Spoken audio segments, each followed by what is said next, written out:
In America's cities and towns today, flags will be placed on graves in cemeteries. Public officials will speak of the sacrifice and the valor of those whose memory we honor.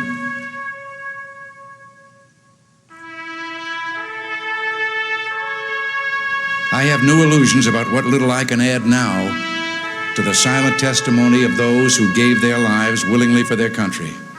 Words are even more feeble on this Memorial Day, for the sight before us is that of a strong and good nation that stands in silence and remembers those who were loved and who in return loved their countrymen enough to die for them.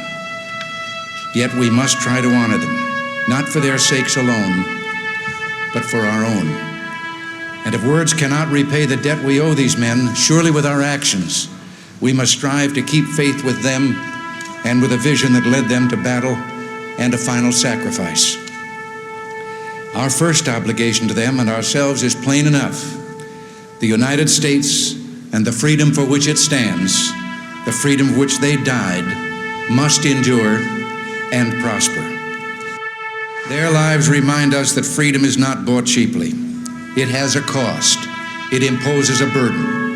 And just as they, whom we commemorate, were willing to sacrifice, so too must we, in a less final, less heroic way, be willing to give of ourselves.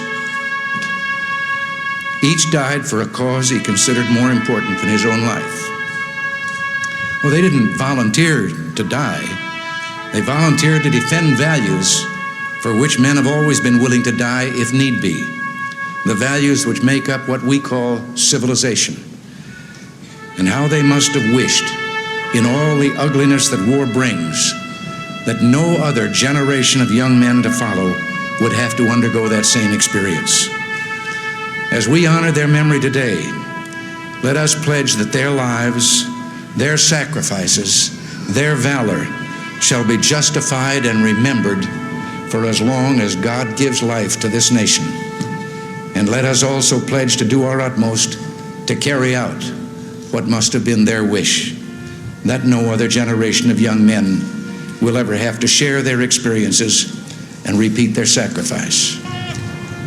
Earlier today, with the music that we have heard, and that of our national anthem, I can't claim to know the words of all the national anthems in the world, but I don't know of any other that ends with a question and a challenge as ours does.